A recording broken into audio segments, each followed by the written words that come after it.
call. If I call your name, just say here. Demetria White, I know she's absent. I am here. Al Ford. Here. Mark Jacobs is not here tonight. Ernestine. Here. And Phyllis Hatcher. Here. And Angela Ingram is not here. Of the four of us, we will make a quorum. So, first we'll have a word of prayer, and even though Scott listed off the agenda, word of prayer and pledge allegiance to the flag. You bow your heads. Heavenly Father, we come to you today with grateful hearts, seeking your guidance and wisdom as we gather for this meeting. We ask for your presence to be among us, to lead our thoughts, words, and actions. Grant us clarity and understanding so that we may make decisions that honor you and benefit all those involved. In your holy name we pray. Amen. Amen. Stand for the pledge.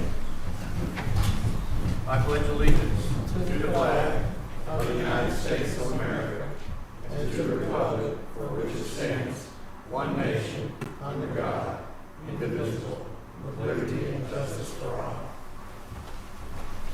All right. I don't see the minutes, but we will just forego the minutes from the November 14th until next week, next month. And unfinished business, we have none. And we'll start right into new business for the city of Conyers. Mr. Scott or Raina, who's got the helm? Thank you, Mr. Chairman. Before we begin, I'm going to just briefly go over what rules of the public hearing are for those that are in attendance. We don't have the presentation or the PowerPoint that reads them to us, so I'm going to go off memory. So the rules of the public hearing are that the city staff will provide these, the chairman, should I say, will start there. Chairman will introduce the item that's listed on the agenda. He'll call upon the city staff to give the staff report. Upon closure of the staff report, the chairman will open up the public hearing by inviting the applicant up to speak. The applicant gets a total of 10 minutes to speak and may reserve time for any rebuttal that he or she finds necessary. Upon conclusion of the applicant's presentation, the chairman will open the floor up to those who had signed up to speak in favor of the request. All those that were signed up to speak in favor will get a total of 10 minutes, not 10 minutes each. Upon conclusion of those who'd like to speak in favor, the chairman will open up the floor to those who signed up to speak in opposition. Those in opposition will get a total of 10 minutes to speak, not 10 minutes each. Upon conclusion, should the applicant have any time for rebuttal, the chairman will afford the applicant that time. Upon conclusion of all the public hearing, the chairman will call upon a discussion of the Planning Commission members or any questions that the Planning Commission members have of staff or the applicant. Upon conclusion of that discussion, the Planning Commission will go into deliberation and render a recommendation. As a reminder that all discussion items should be pointed to the Planning Commission and not to one another in the audience. Be nice. So I think I covered it all based off memory, right? No discussion from here to there or there to here unless you're at the podium. You got it.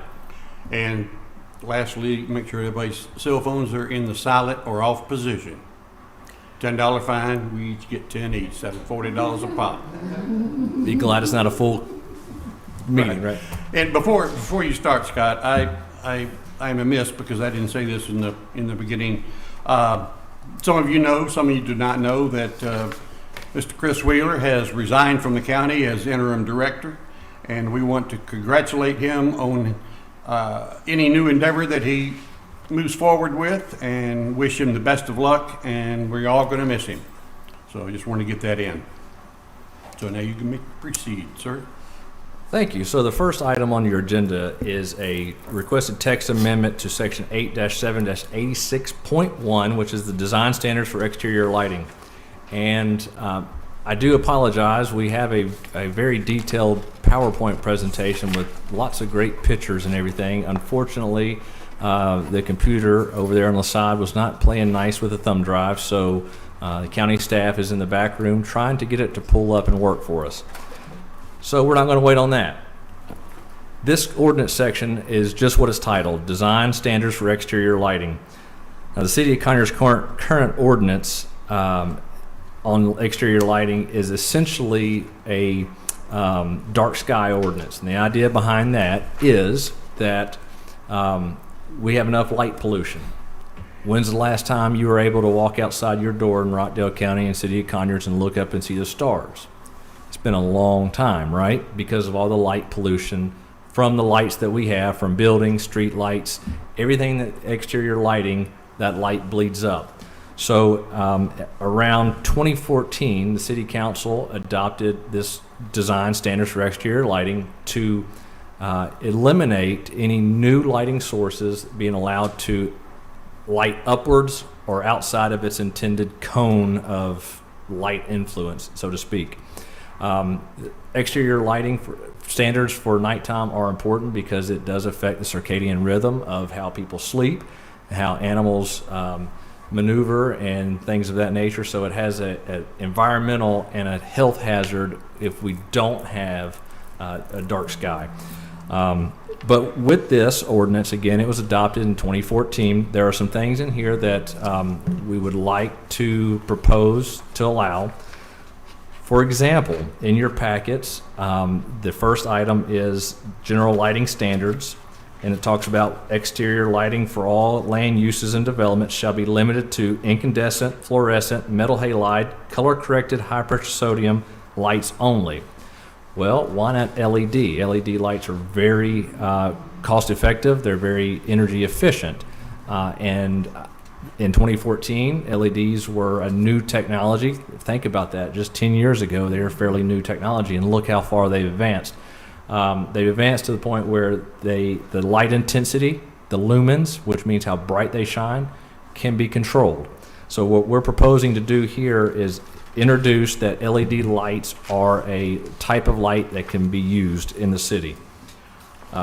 Further down the ordinance, it talks about light fixtures, and this is subsection F. Light fixture shall be, and it states, a cutoff luminaire being the light fixture. We want to add the language full. So a full cutoff, meaning that the light shines down and not out or up. And then go to subsection I, it talks about wall packs. Wall packs are those ugly boxes that are on the sides of the building that have the lights. You can probably look right out this window if the blinds are open and see that ugly box on the side of the building that just lights up and shines light straight and all over. So what this does currently is wall packs can only be placed at service entrances, and again shines directly down. What we want to introduce the language is also include wall sconces. Wall sconces shall shine down and not up. Now the biggest thing we want to do is in this ordinance text amendment is for sign or lights that are allowed.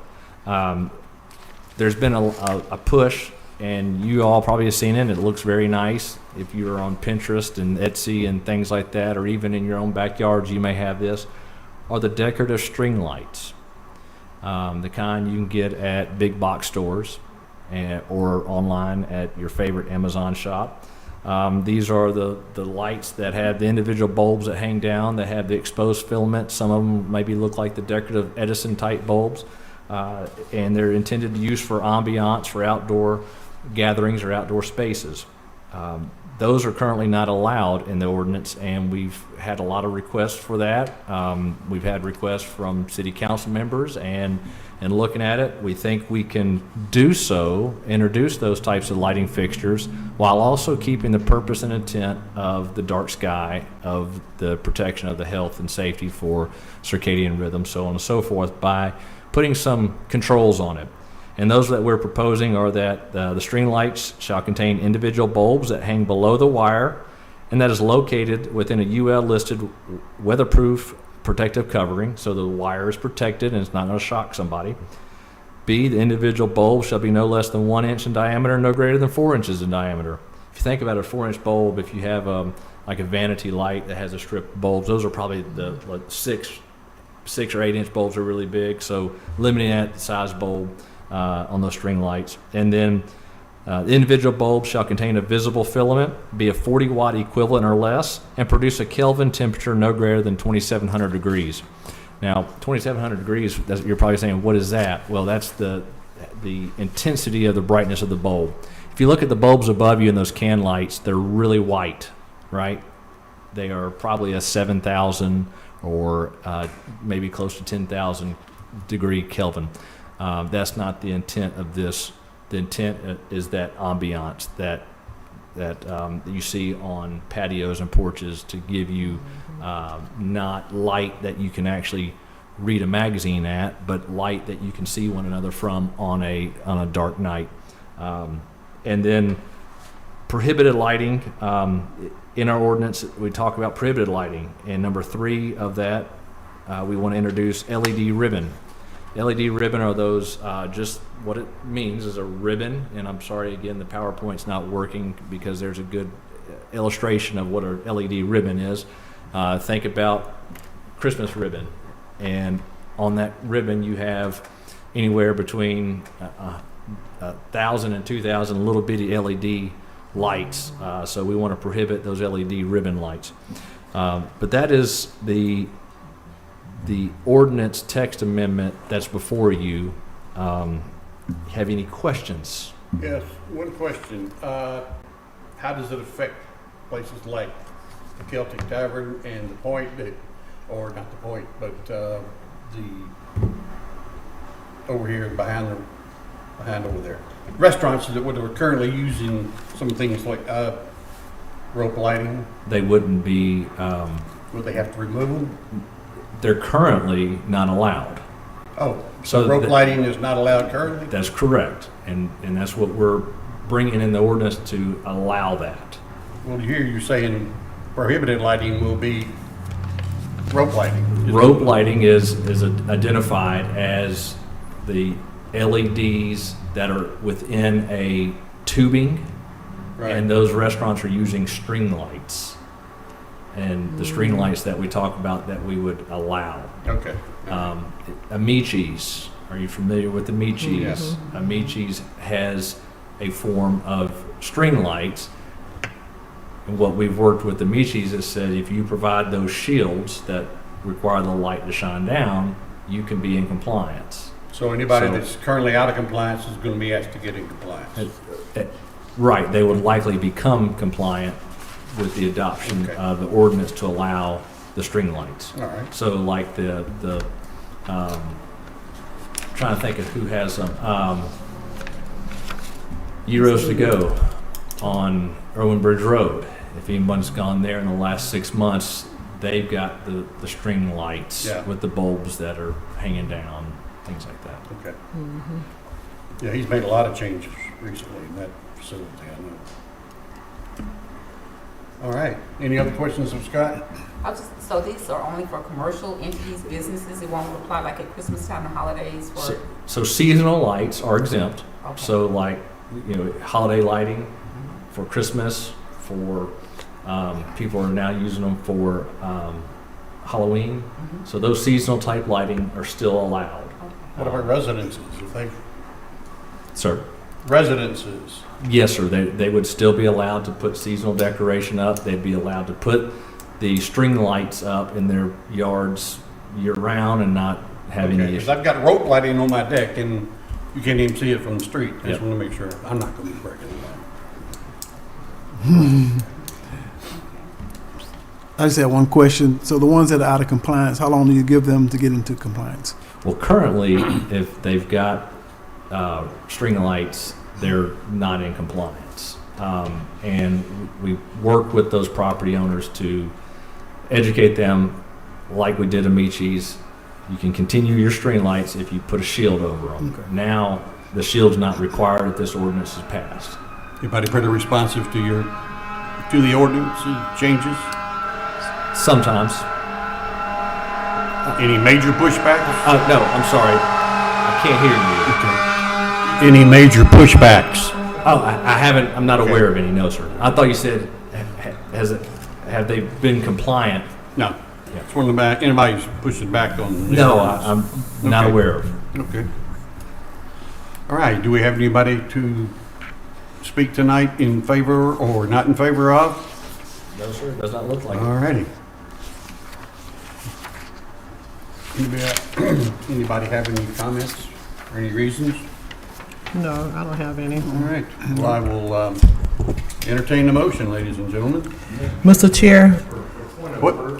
Can you just open the public hearing? Oh, and then- well, And then I- close it? By saying if there's anybody to speak, there was a no to both, so I will say we are now closing public comment. Thank you. Mr. Details, Chair, Details. I, Phyllis Hatcher, for case number 25-2024, ordinance 1397, I make a motion that we approve the request for a text amendment of section 8786.1, design standards for exterior lighting. We've got a motion to approve. Do I hear a second? I second. We've got a second. Any discussion? All those in favor say aye. Aye. Opposed? All right. Next item, Mr. Gaither. All right, so this is ordinance, case number 26, ordinance 1398. It is a request for a text amendment to section 8-7-41, the downtown district. And this particular ordinance is or amendment is to allow LED signs in the downtown center sub-area. Currently, the downtown center sub-area of the downtown district prohibits signs that are lit by light-emitting diodes, being LED.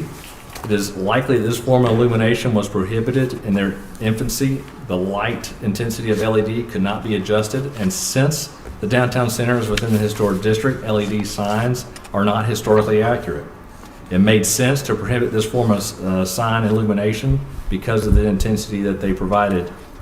As LED technology has advanced, it has become increasingly difficult to find and purchase new neon tubing signs, which are specifically allowed in the downtown center district, as the most commonly available and affordable illuminated signs are now LED based.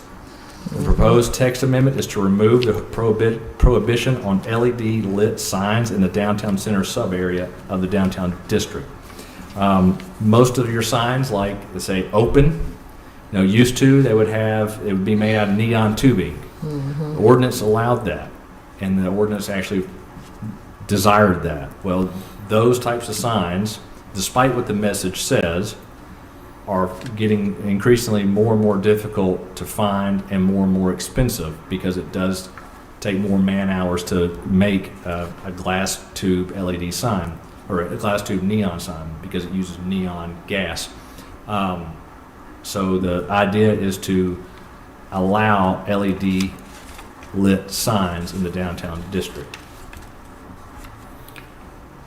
Questions? I have one question. I guess it ties between both the first item, C1 and C2. In my first term on the Planning Commission, we addressed the brightness illumination for digital billboards.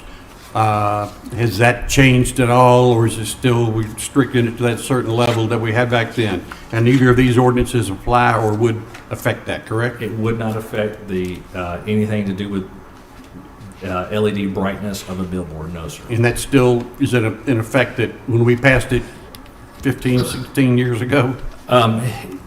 In some capacity, the brightness levels of billboards, I know for the city, they cannot exceed, I'm going off memory, and I wish you'd asked me I forget this. the luminums that it required, but it was lower than It cannot, DeKalb County and Newton County. it cannot exceed the ambient, what's the terminology? Basically, if it's a bright day, the sign can be bright. If it's an overcast, cloudy day, the sign has to be dimmer. And at night. Right, and at night. It cannot be, has to match the ambient brightness, if you will, of the day. surrounding area. And that's why, if you look at those billboards that are digital multi-message, and we're kind of getting off topic here, they've got that arm that sticks out and something that faces back at it. That is the light meter that's reading how much light intensity is given off by that, and it automatically adjusts the brightness of those signs. Okay. So Scott, the only thing that we're doing here is to allow LED signs in the downtown. Yes, ma'am. That's what we're asking for. Okay. Scott, do we have anybody that's here to speak? Did you have a question? Oh, do you have a question? I'm sorry. No, All right. Anybody here to speak for or against? Not aware, no, sir. Then I will close the public comment. Any questions or thoughts from the board? All right, then I will entertain a motion on item, or for the ordinance 1398, case 26, 2024. Mr. Chair, I, Phyllis Hatcher, would like to make a motion to approve case 26, 2024, ordinance 1398, to allow LED signs in the downtown center area. I have a motion to approve. Do I hear a second? I second it. And a second. Is there any discussion? Hearing none. All those in favor say aye. Aye. Opposed? Passes. Okay, item C3, case 27-24, referencing ordinance 1400. Yes, sir, thank you. And again, I hate that the PowerPoint's not working. I'm going to send you all a link so that when you're at home and you really want to watch it, you'll be able to see the PowerPoint. This is a variance or rezoning request by Caleb Smith of Wade Banks LLC. This property is 1785 Flat Shoals Road. Property owner is Marie Stewart. This request is a request to amend the comprehensive land use plan from Rockdale County medium density residential to the City of Conyers residential medium density, and to amend the zoning map from Rockdale County R1 single family residential district to City of Conyers RS14, which is the single family residential district for the City of Conyers. Total acreage is 7.4. The present zoning, as stated, is Rockdale County R1. According to the Rockdale County Tax Assessor site, the subject property is developed with a 2,791 square foot single family detached house constructed around 1950 and a 24 by 24 detached structure constructed around 2001. So the surrounding areas, if you will, if you look on your packet, on the back is some maps and gives you kind of some ideas of where they're at, where this property is at. To the north, you have City of Conyers with the RS14 zoning. And you have Rockdale County R1 single family detached houses. To the south, you have County AR and C1 zoning. To the east, you have City RS14 and single family detached dwellings. To the west, you have County R1 with single family detached houses. So RS14, what does that mean? That means it's a 14,000 square foot minimum lot size. The maximum density in RS14 is 2.8 units per net acre, not gross, but net. Minimum lot depth of 150 feet, minimum lot width of 85 feet, minimum front setback of 25 feet, minimum side yard setback is 10 foot or 25 foot. 25 foot is required for corner lots. Minimum rear yard is a 50 foot setback. Minimum floor area for a house is 1,800 square foot for a one-story, 2,200 square foot for a two-story. Maximum impervious surface is 50% per lot. So the subject property abuts the Revel Cove and Windsor Creek subdivisions, which are both single-family detached developments and are zoned RS14 and are within the residential medium density land use category. The lots in Revel Cove range from sizes anywhere from 20,000 square foot to 43,560 square foot, which is an acre. Whereas the lots in Windsor Creek range anywhere from 10,000 square foot up to 13,000 square foot. The lots within the nearby Golden Acres subdivision off Ebenezer Road, which are zoned County R1, range in size from 34,000 square foot to 60,000 square foot. The current RS14 standard requires a minimum lot size of 14,000 square foot. Therefore, the proposed zoning would allow for development of lots of similar size to those in the existing nearby and budding subdivisions. The applicant, Mr. Smith, is proposing to combine this parcel with an adjacent parcel to develop 45 individual lots on a total of 20.92 acres. This would provide a gross density of 2.8 units per acre, net acre. Now, the maximum density as stated allowed in RS14 is 2.8 units per net acre, and that density is defined as the number of square feet, lots, or dwelling units on a tract of land minus the area for public or private streets, right-of-ways, utility easements, public lands, wetlands, ponds, lakes, rivers, streams, floodplain, and other unbuildable portions of the tract of land.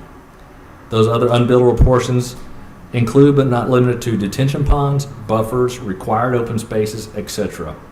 Therefore, the actual number of lots developed could potentially be less than the proposed based on the road layout, based on detention, so on and so forth.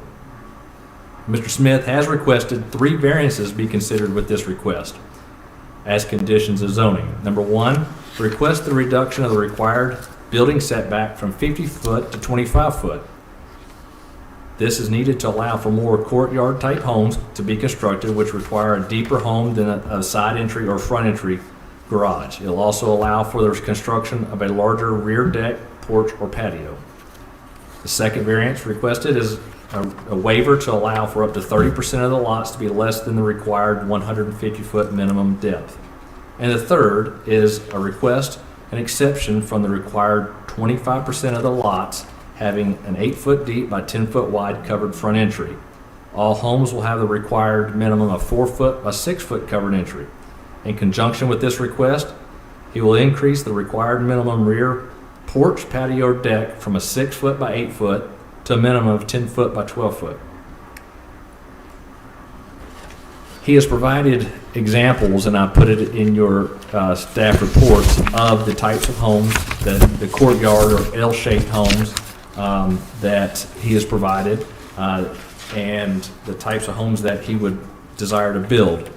The request to reduce the rear yard setback to 25 feet is logical for these L-shaped houses, as they are usually having a deeper footprint. So whereas in your packets there, I think on page 4 are the pictures of the house types and illustrations of the types that Mr. Smith builds. The other type is a house containing a portico where the garage or a separate room is attached to the house with a drive under portico. Now, the RS14 district requires that developments containing 6 or more single-family dwellings shall provide at least 9 different front building facades to choose from, and in no instance shall the same 2 front facade be used immediately adjacent to or directly across the street from one another. Front facades shall be substantially differentiated from one another with regard to architectural style, exterior materials, colors, and architectural elements. The purpose of that is so that you don't have that same cookie cutter feel. Like, Monopoly, all the houses are the same. The idea is to give you some variety and break that up. The request to allow for up to 30% of the lots to be less than 150 foot deep is concerning, as the applicant does not state his desired lot depth. However, with the 150 foot depth, subtract the 25 foot from the front setback, 25 foot from the rear setback, the buildable area is now 100 feet in depth. What is unknown is the depth of the house plans that the applicant would build. So reducing the depth could create a situation where a house cannot fit within the buildable area of the lot without additional variances from the building setback. However, reducing that setback would provide a greater flexibility to the builder to shift the houses on the lots as needed and as per the houses he constructs, or a lot of times if an individual purchases a lot and they want a specific house type, he can accommodate that. Now, Ordinance 1384, which was adopted in October of 2024, establishes architectural standards for structures in the RS14 district. One of those standards states all residential structures will have a minimum 4 feet by 6 feet covered front entry and a minimum 6 feet by 8 feet back porch, patio, or deck. Entries and decks elevated above the finished grade shall include steps that lead to ground level, and both landings and steps shall meet the requirements of the International Residential Code. For developments involving the construction of 25 or more single-family dwelling units, no less than 25% of the units shall contain a covered front porch that is no less than 8 foot deep and 10 foot in length. The applicant has stated that all houses will have that minimum 4 foot by 6 foot covered front porch. However, he has requested the waiver, as stated earlier, from the requirement that 25% be the larger dimension of what did I say? I'm sorry, larger dimension of 8 by 10 feet. In lieu of that, he will put a larger back patio to accommodate that outdoor living space. Now, staff recommends approval of the request to amend the comprehensive land use plan from Rockdale County medium density residential to City of Conyers residential medium density, and to amend the zoning map from Rockdale County R1 single family residential district to City of Conyers RS14 single family district for 1785 Flat Shoals Road, tax parcel 044-001-0013, with the following conditions. Should the subject property be combined with that of 1801 Flat Shoals Road, tax parcel 044-001-0012, and later subdivided for a single-family detached residential development, the following shall apply. A maximum of 45 individual lots may be platted. B, a reduction in the rear yard setback from 50 feet to 25 feet in order to accommodate houses that have a larger footprint or unique shape. And C, 20% of the individual lots may have a reduced lot depth down to 125 feet from the required 150 feet. And that's it. All right. Do we have any questions of Scott at this time? Mr. Smith is here, as Alright. is Mr. Walton, who is his agent, I believe. All right, we will hear from the applicant. Come forward.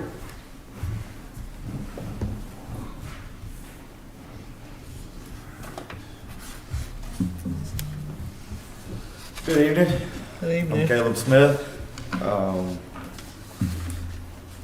This project, I was pulling, wish we had a PowerPoint, but You all have the layout in your packet. Yes. yeah. Okay. I thought we got it running. We don't? Nope. Still not running. Yeah. I think Scott did a great job of presenting this project. I don't know a whole lot he left out. So with that being said, I guess, see if you guys have any questions. Well, I had one question, and that's regarding the fascias of the house. Front, back, sides, what proposed? Brick all As around? far as, Brick all around, or Materials. brick is, yes. brick all around? Brick, stone, and stucco combination, Okay, all yes. It might have been mentioned somewhere, but if it did, I missed it. You've requested several variances. Have you considered or entertained the idea of less homes rather than the number that you requested? Because The you went number from of 25 to 50, that's half, that's, stipulation state 50, and you're asking for a 25, That's the rear yard setback is what we're looking to reduce, and that's based on, to allow a larger footprint of home, to have greater depth in the lot is what we're looking for, and to be able to have a larger rear porch as well. But guidelines are put there for reasons, as for building. They've been researched, they've been set out to see, this is the landscape of how we want Rockdale to look. And the modifications, I just was wondering, have you entertained going for 35 homes instead of 45? I mean, just to, why there won't be so many variances that you're requesting that needs to be approved? We have looked at different options, but I think, as a whole, I think the project will fit well with the floor plans, but we will need some flexibility depending on lot design and certain situations, house placement, where it fits best on the lot with the topography, of each lot and so forth. So we will need some flexibility there, so asking for the variances. is the If best one of fit. the recommendations are that there are no more variances that can be presented to the board or approved, would you be okay with that? You ask your question again? If this stated that there are no more additional variances that can be presented, would you be okay with that? Could that be, I mean, As a condition? Yeah, but, your 'cause I'm- recommendation of approval is no additional is, variance? mhm. Because my concern is that we're going to be presented to the board again and additional variances will be requested. That's a thought. Ernestine, bring the mic up. Okay, it's a thought that additional variances may be requested. That would be my concern, because this is just a start. So you start the building. So your maneuvering, manipulation of how you want to do the land doesn't come up to par to give you the 45 homes that you're asking for. So then you may ask for additional variances to manipulate the lot in order to get 45 homes in. I have not considered that, and at this time, we don't have, there is no further variances that would be. And I'm Mark Walton with Patrick and Associates, and I understand what you're saying, and that sort of makes sense, but does that go on once Caleb builds a house and a homeowner is there, and then the homeowner needs some little variance for, I'm not sure what, they want to build a detached garage or a swimming pool or something like that. Does that go on to them that they are? But probably they need to look somewhere else. That may not be the subdivision for them, because you already have so many variances. I think if you could, I'm thinking about other people who live nearby. If we continue to manipulate the land to get, for land use to get 45 homes in, and that's your goal, is to make additional sales, I mean, you're going to continue to manipulate the development until I don't want 25. You're asking for a difference of 50, right? 25 to 50. You'll come back and say, okay, I need to modify it again. That's why I'm asking, would it be okay that you say I will, even if you have to do less homes, instead of coming back and getting additional variances, would that be acceptable to you? Can I just clarify? All right. So what I'm seeing is that, for clarification, that the variances are only just to set the house, versus like it says request reduction required rear building setback. This is needed to allow for more courtyard. So you're asking for a variance, for an example, if the house is sitting a certain way, and then you may want to enlarge the porch, or you may want to enlarge the courtyard. That's what you're asking the variance for. And certain plans are different depths, so Right. I think, Scott, he has the plans in your packet, but some of the courtyard entry, which is an L-shaped house. Right. Which requires you pull in and then turn at an angle to left or right into your garage.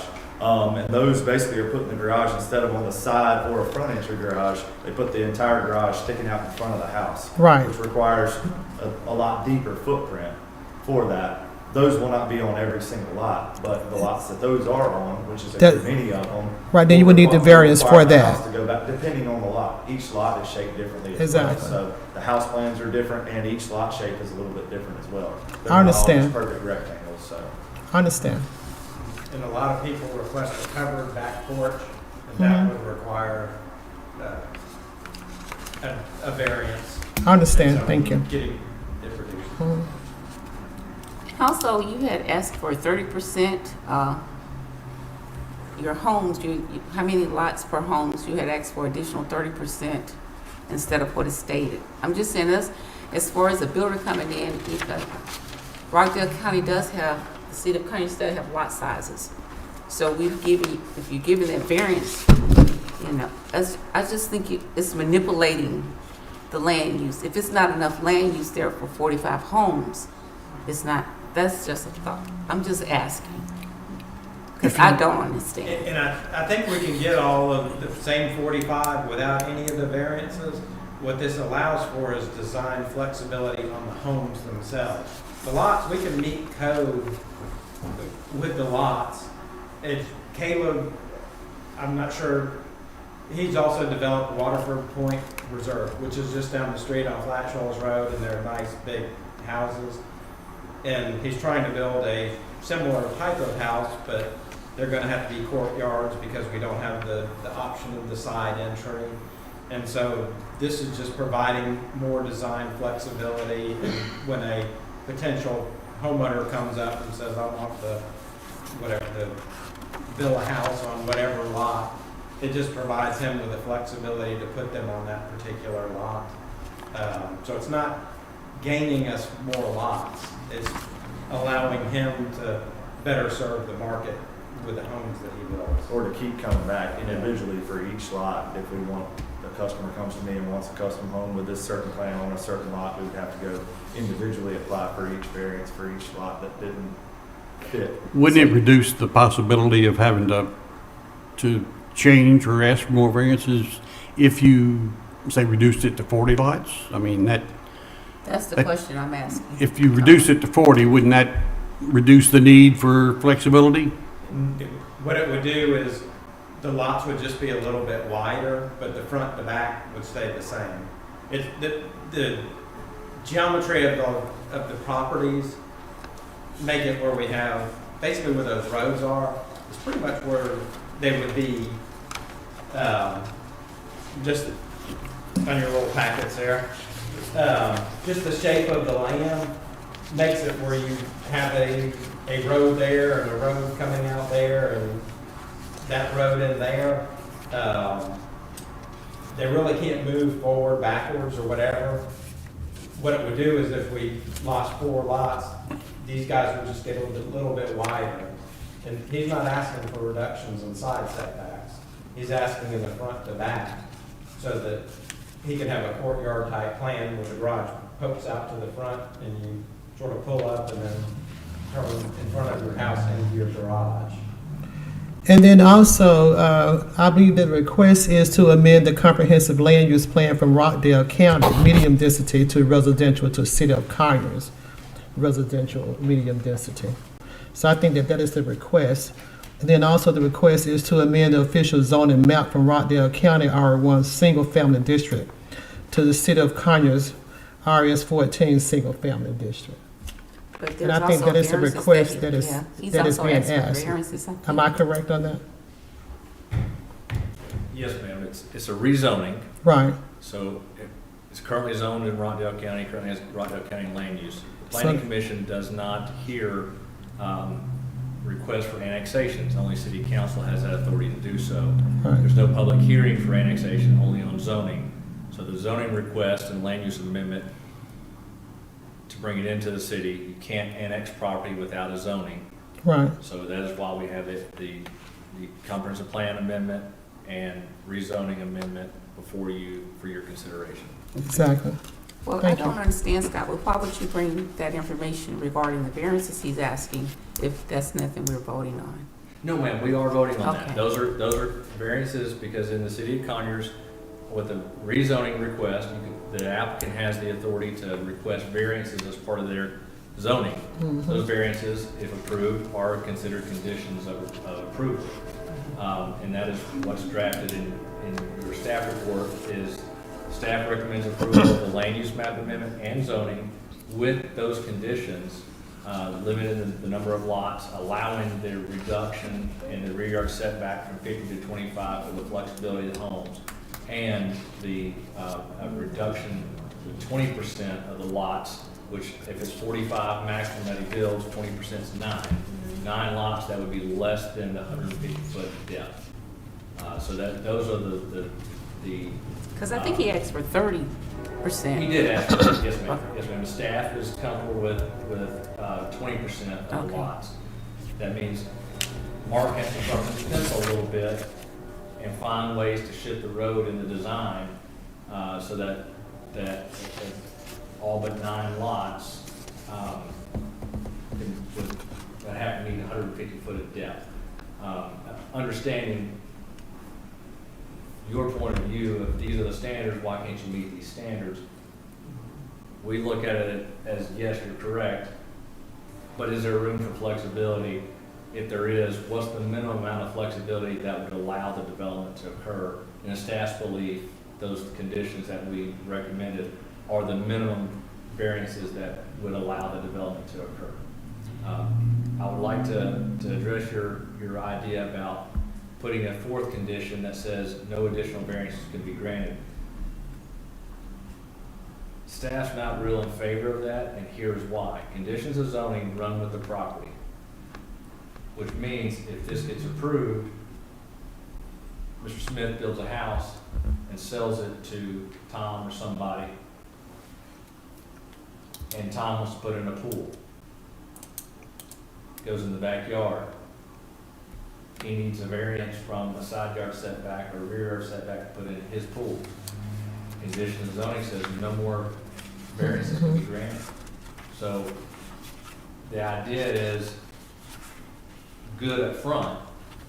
You know, we don't want to just continue to open Pandora's box and let anything go for the developer, but on the back end, it hurts the individual property owner later as well, and I think that's what Mr. Walton was trying to point out, is that later on down the road, someone who is not affiliated with this development that owns a house may get penalized with that idea of no more additional variances to be granted.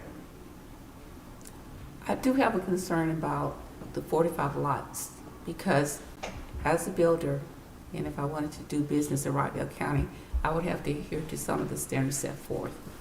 So, to me, there's quite a number of variances that they're being requested.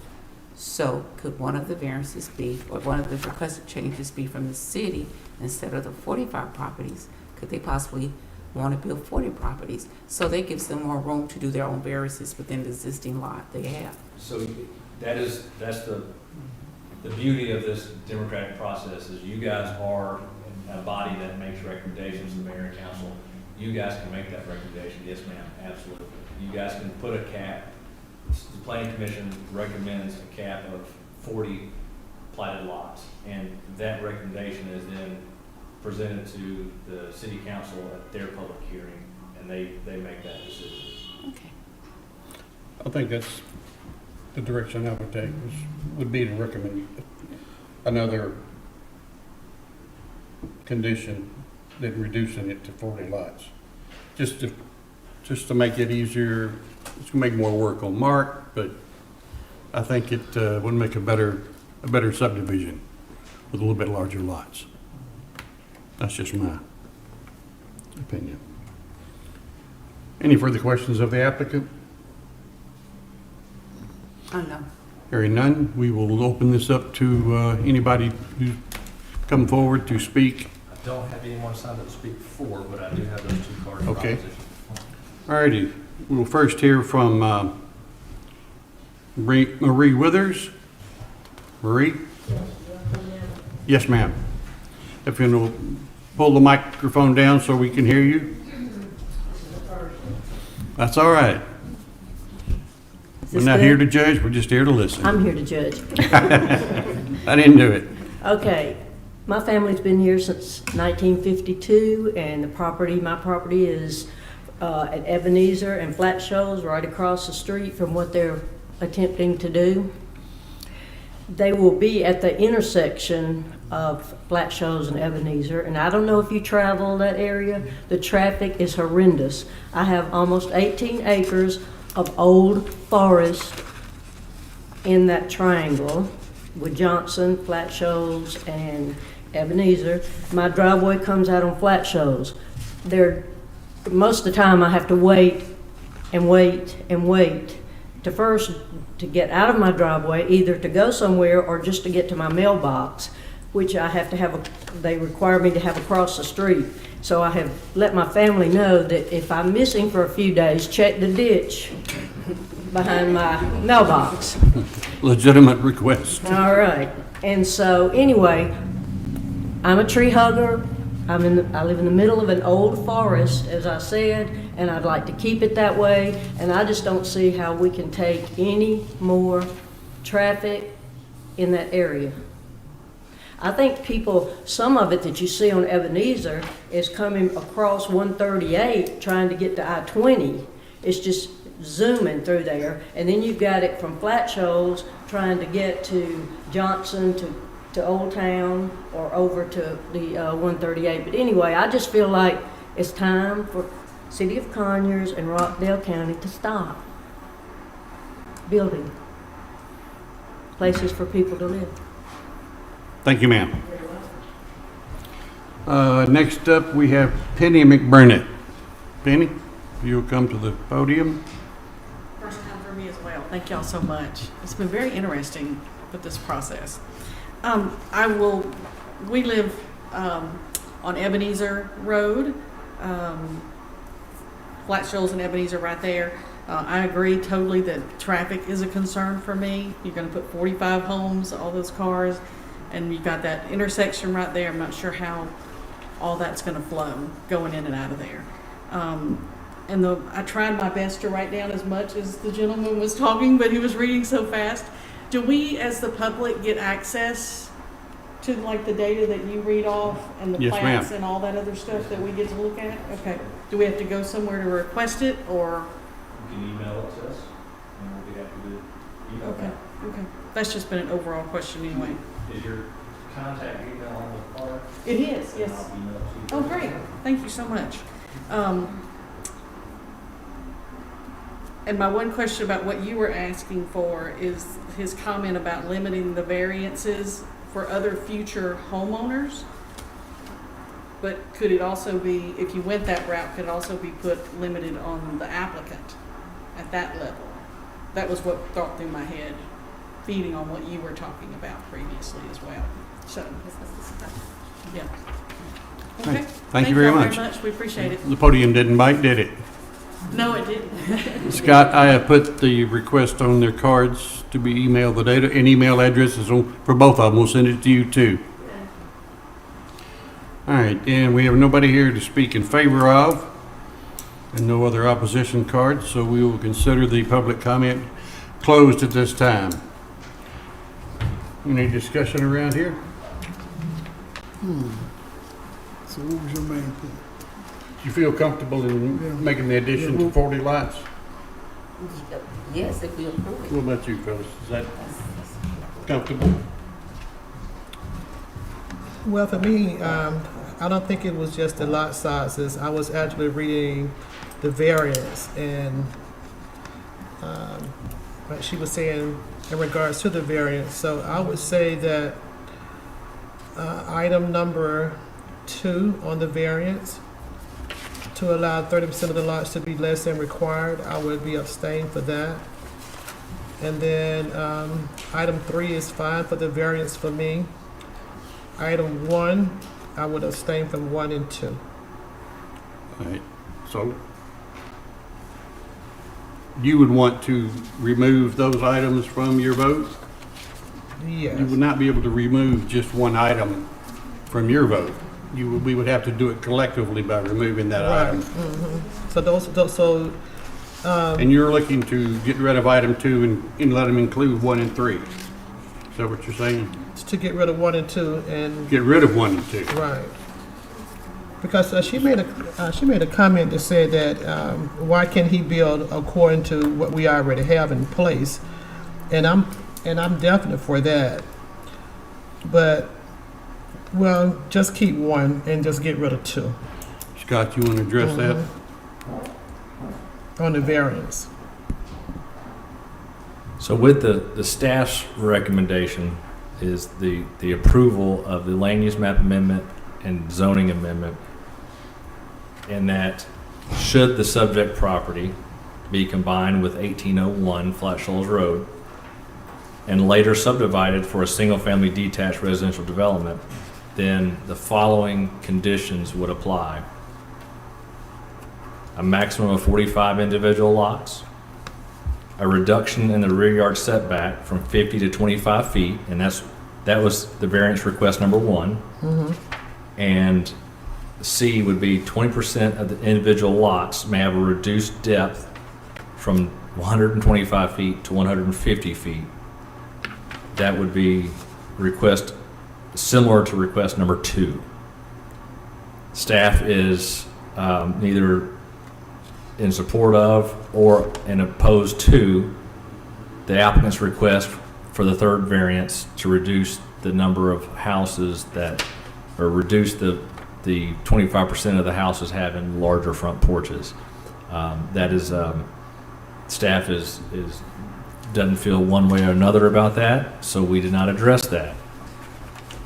If the planning commission wanted to recommend approval of the amendment of the comprehensive plan and the rezoning with conditions that state that a maximum, and what I've heard, I don't want to put words in anyone's mouth, let's be clear, what I heard is the concern about the number of lots. The idea behind that is reducing the number of lots or putting a cap at 40 may provide additional room and flexibility for those lot depths to be 150 feet. That is definitely something that the Planning Commission can make that recommendation. You guys may also recommend something completely different than what the staff has recommended. You may recommend denial on all three of the variances. You may recommend some additional conditions. Would not the waivers be affected by reducing the lot size to 40? I mean, if, you know, item 2 in the waiver request, less than 150 foot minimum lot depth may in fact change if we change it to 40 lots. It's very possible. I'm not going to say that it will or won't. The minimum lot size is 14,000 square foot, and the minimum lot width is 85 feet. So those two are going to stay the same, minimum of 14,000 square foot. And on the lot layout that was provided, just a concept plan, those lots were larger than the 14,000. Even those lots that didn't meet the 150 foot of depth, they were in the area of 15, 16,000 square foot. So if the concern is with the lot sizes are going to be no less than 14 in a lot of situations. And if Mark wants to correct me, or if Caleb wants to correct me, they have a better idea of what the smallest lot size based on the layout that Mark's done. My understanding, and I'm please know I'm not an advocate one way or another for this project. I'm just giving you the facts, unbiased facts. I understand that when Mr. Smith was looking at these two properties, he worked with Mr. Walton to lay out the site, not to value engineer it, because some of the property that he has under contract, he's actually given to an adjacent property owner to make their property a little bit bigger. But they laid it out to, yes, get as many lots as they could to make it worth his while also being cost effective on what it costs to develop. So I can't deny that if that was a concern. But looking at how it's laid out, 14,000 square foot lot is the minimum, 85 foot wide at the building line is the minimum. And if you guys want to make some other recommendation, I'm happy to pass that to the mayor and council. Let me ask a question. Are the two examples we see here, are they the ones that meet the setback? I'm not Should sure, change the- because all we have is just an example of the types of homes that Mr. Smith builds, and obviously it's a marketable home that he sells many of them in the region. So I'm only guessing because of the footprint, it is a bigger home. Our minimum house size is 1,800 for the one story, 2,200 for the two story. The houses that he's building further up Flat Shoals Road are much larger than that. So I imagine the footprint has to expand, and that's what's driving the rear yard setback. I think I would personally be in favor of the variances staying as is, changing it to 40 lots, and the numbers may change on the variance based upon the fact that we're going to 40 lots. 40 lots to allow him to develop the property, I think is still within the realm of possibility, and I think it would help us, you know, where we can, by reducing the number of homes and rooftops that are already approved and or in the construction now. How do you feel about that? Is that down the line? Leave the variances as is, but reduce it to 40 lots. That was your original statement, I believe. Yeah, well, if we do have to have the variances, if we move to 40 lots, just remove the deny all the variances and just say 40 lots. You can certainly make that recommendation, is that the only condition is that the maximum number of lots is 40, and no variances as requested have been recommended by the planning commission. Because Everybody who if that builds in happens- Rockdale County, this is my thought process, everybody who builds in Rockdale County doesn't need to come to the board and manipulate the The standards. standards. Why make standards? So your idea is to have the variances removed from the recommendation and reduce it to 40 lots? 40 lots. And work it from there. Okay. Well, there wouldn't be any need to have the variance if you Well, reduce that's it to the what- 40 That's what I'm lots. trying to say. That's what she's trying to say. Well, our Because that'll give recommendation- them at least almost six or 7 acres to actually work with the Yeah. 40 lots versus in the 45. And there wouldn't be any need for the variance. I think we set a precedent for Rockdale County where if you build in Rockdale County, you can come to the board, present them, and then get it approved. So when you start, you say, what are your standards for Rockdale County? We don't have any.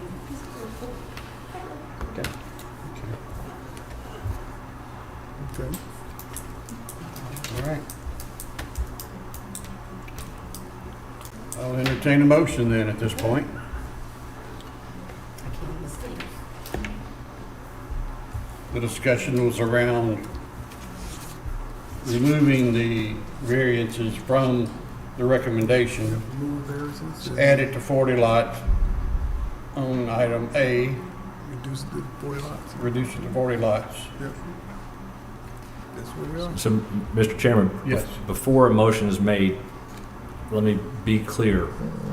This request is just for the 7.4 acres at 1785 Flat Shoals Road. If a request is going to be made to put conditions on it, I would request and recommend that it's made in such a manner that says, should the subject property be combined with an adjacent property, it doesn't have to be the exact 1801, but with an adjacent property and later subdivided for development of single-family detached, that the following conditions apply. If we did not request that the variances be removed and just changed it to 40 lots, would that do away with that request? I don't. Did you just ask us? No, to? well, I'm saying to be clear, because the applicant tonight, his plan is for this property and the property that's on your next agenda. The goal is to be able to combine and develop it. If, for whatever reason, he doesn't move forward with the purchase of the property, that condition only applies to a scenario where this 7 acres may be combined to be developed later, so that it doesn't bind this property for something that is unseen. So Does that you make say that sense? on the next agenda, there's another. Yes. Yes, On the, the. item on page C4. 28 is coming up. yeah, item C4 Mhm. is a Yeah. very similar To see, request. right. So But be- you only want to, the change to be approved if both are approved by the board on their next meeting? What- Not by us, but by, So if the recommendation is whatever it may be, tie it to this particular property. That way, if it's combined later, that condition stays a condition that must be met either by this applicant or by a future applicant. This being item C3, if we just change it to 40 lots, it still would protect him in what he does here, just this piece would have to be 40 lots. Well, a maximum, if this is approved, this request, let's say is approved, and this 7.4 acres is not, the applicant doesn't do anything with it, he sells it to someone else, then they wouldn't be able to put 40 lots on 7 acres. It'd have to be combined with another piece of property. The conditions would only run if the property is combined to be developed Right. as single family. well, would we So do that his- to case number 4, the next case, instead of doing anything to this case? Well, Yeah, because both of the properties goes together. C3 and C4 goes together. And they're Because he own- can't build 4 houses on 7.4 acres.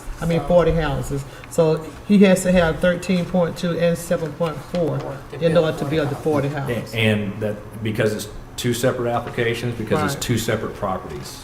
So Right. it could not be one application because it's two separate properties now. So if we just vote as it's presented with the 45 lots, Well, that's the same thing, Scott, then. Is that not No. the same thing? That- Well, that- we can't build again, 45 houses. Should the subject property be combined with an 1801 flat shoals and later developed as single-family detached, these conditions would apply. so why do we have to consider the two separately? Because they're two separate properties and two separate applications, two separate ownerships. But they were presented as one, The- and we could Right. approve as one, correct? You cannot approve as one because they're two separate. That's why item C4 is for 1801 Flat Shoals Road. So you have two separate properties, two applications, two But they go ordinances. hand in hand together. But they go hand in hand. So if together. it's approved, then he combines them and those conditions combine Both. onto one 20-acre Right. property. You get that, Tom? I get that, but Can I just ask this question? Sure. Instead of presenting it to the, microphone. okay, instead of presenting it to us as is, we could have, I think if, in hindsight, it could have been reduced to say, how many properties can I build on the 7.4 and how many properties can I build on the 13.5? So it's 2.8 net per net acre. So on a 7-acre tract, it's not 7 divided by 2.8. Right. You've got to subtract out roads, detention ponds, things like that. So on a 7-acre tract, you may only get two Two lots. houses, that's right. So that's why he has an application for a tract next door, very same request, to combine them and develop later.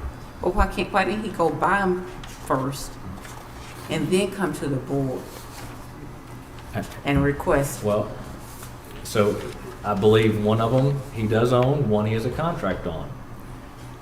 If he doesn't get his zoning, he may not move forward with his contract to purchase that property. And that's a business decision. I can't answer that.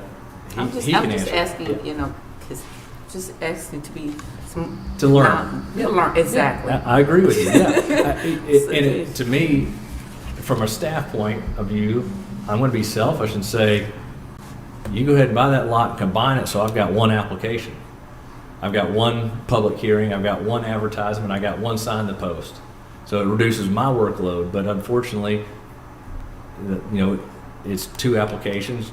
Each parcel is different, so it has to be publicly displayed differently. Because it concerns me even more with you having a discussion here, because if he doesn't get what he wants, that leaves the property undeveloped. Well, is that what you?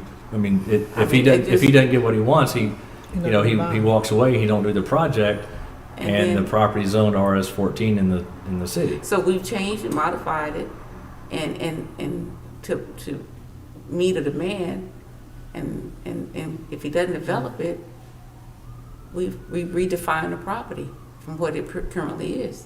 Well, I'm just asking. yeah, and sure, I mean, it can be zoned into the city as RS14 and sit just like it has been in the county since the 50s. I guess that's beyond our control. Do we have to vote on this as two separate? Yes, sir. votes? Yep. Okay. And that's why the condition is drafted like it is. No, I mean, two different votes for C3 and two different votes. No. It could be one motion and vote to amend the text amendment and amend the land use category and amend the zoning, Okay. and then add the conditions that you guys want to add.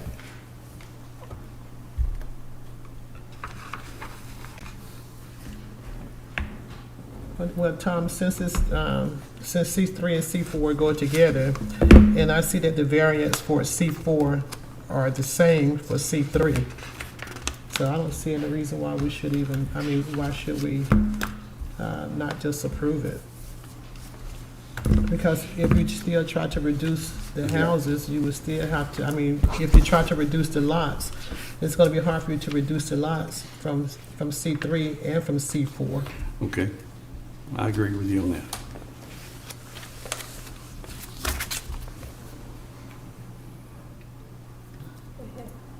Go. All right, all right. Are we ready for a motion then?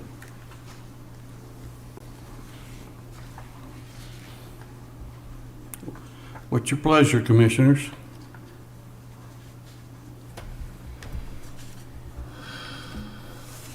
I don't have as many to choose from. choose from tonight, and I can't make it, so it's up to the three of you to make a motion one way or the other.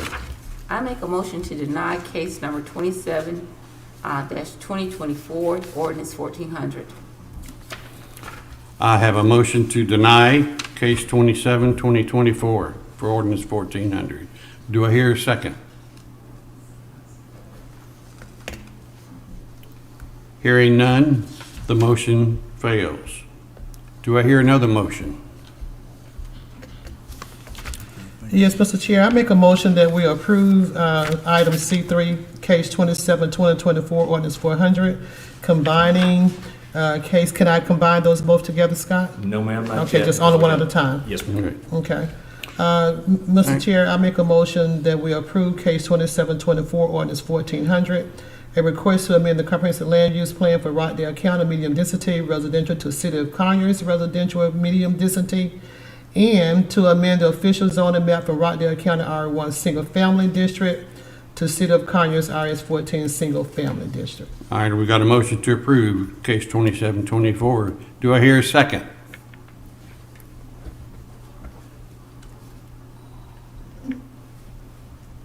Do I hear a second?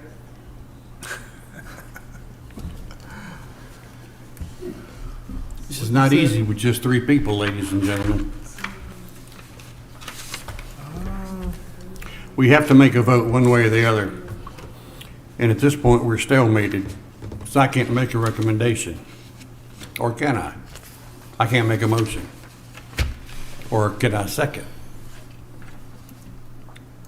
Yeah, the chairman has the Yeah, you can the right second. to vote. Yeah. Okay. You just then can make a motion. Then I will make a motion, I will second Ms. Dr. Hatcher's motion.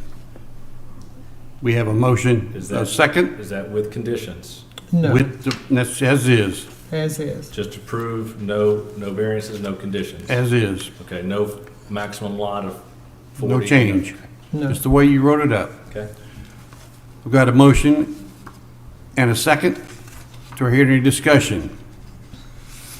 All those in favor say aye. Aye. Opposed? Oppose. Well, here we got a tie vote, so the motion does not carry. Let the city council deal with this. We've already expressed our feelings. If we had more of an attendance tonight, we might come up with a little bit more discussion. So at this point, what are our options, Mr. Gaither? You guys have to make a decision. I know, Yep. that's what I thought. Ladies and gentlemen, I think that the city council will more than likely disregard anything we recommend tonight. So we might as well make it easier on us tonight to go ahead and approve it and move it through. I know, we know how we all feel. We want to reduce the number of lots in Rockdale County under construction. But at this point, we're deadlocked. Well, that's Well, why, the city that's council- really why I decided I- to not oppose to it, period. Because we can't, the highest position, he won't, he. Just keep in mind, Ernestine, that we are nothing more than a recommending body, and the city council can But just, I gotta hear my voice. I'm well, here- we know what our voice is. We both, and I agree, I was in favor of 40 lots, but at this point, we're stuck. And the city council's got to do one or the other, and we have to give it to them in order to do it. So I would just like to say that, that as this board sits here, and then also that we take into consideration the staff analysis and recommendations. So I'm sure that Scott has done his homework in regards to the recommendation from the city with the variance put in place, that we can, go on their recommendation. And their recommendation is to approve this item along with the variance that they have requested, along with, let me see here, with their proposed review standards. So I'm sure that they have taken in consideration of what's good for the city and what is not. And out of respect, I've known Scott for a while, and these guys has come up here for a while. It's not a disrespect to Scott and his knowledge at all. It's not a reflection on what he proposed for the board at all. I know he's given with the information he's provided, he's making the best decision based on that knowledge. But as a homeowner and a citizen of Rockdale County, I just don't see this project here. I'm looking at the impact of Rockdale County. And that's what I'm looking at. This project is great, but I have to see the other products and the other proposals and the other production. That's what we're facing in Rockdale County right now. I can't in good heart say just approve it and present it to them. So this land has been sitting since 1950, that I'm understanding? It doesn't have to be developed. I'm sorry? It doesn't have to be developed. Since the 50s? Well, the house that's there, yes, ma'am, was constructed in the early 50s. And so now we're in 24? And we're still trying to stay in the 50s? No, that's not what we're trying to it's say. not that. No, that's not what we're saying. I'm sorry if you're misunderstanding it that way. That's not what we're saying. We're saying if we're looking at, two individuals came up here, they homeowners, have been homeowners for a while. They discussed traffic. They discussed their existing neighborhoods, the existing investment they made in the neighborhood, what they see in the neighborhood, how this development would change, how they existing live. I thought about that. And it's just not, it's just. I think collectively as a board, we are all in agreement that we would like to see a reduction Right. of the amount of rooftops, is the term that I like to use, because we have approved, or it's been approved, whether we have recommended or not, 4,000 to 5,000 that are currently under construction, or they're somewhere in the middle currently. And I know that collectively as a board, we're trying to keep it under control as best we can as a recommending body. Right. We don't want to see our county filled up to the rooftops with, as a friend, singer-songwriter friend of mine says, he refers to them as clone-dos instead of condos, because they all look alike. I get sick to my stomach every time I drive by the old paintball property on 138. Those houses just look ridiculous sitting on that spot. And I'd like to stop that. But ladies and gentlemen, we're nothing but a recommending body. That's right. The city council and the board of commissioners can do what they bloody well please, and we can't stop them. That's right. I would like to see a recommendation for denial, period, at this point, just so we can move forward. Do I hear a motion for that? Second. No, I can't make the main first. I can second it. Do I hear a motion for denial? I make a motion to deny case 27-2024, ordinance 1400, C3. And I'll second. We got a motion for denial and a second. All those in favor say aye. Aye. Opposed? Opposed. Okay, it's denied. Next item, Mr. Gaither. I'm still taking notes. Bear with me. It's the same. At least you won't cut your email off in the middle of the meeting.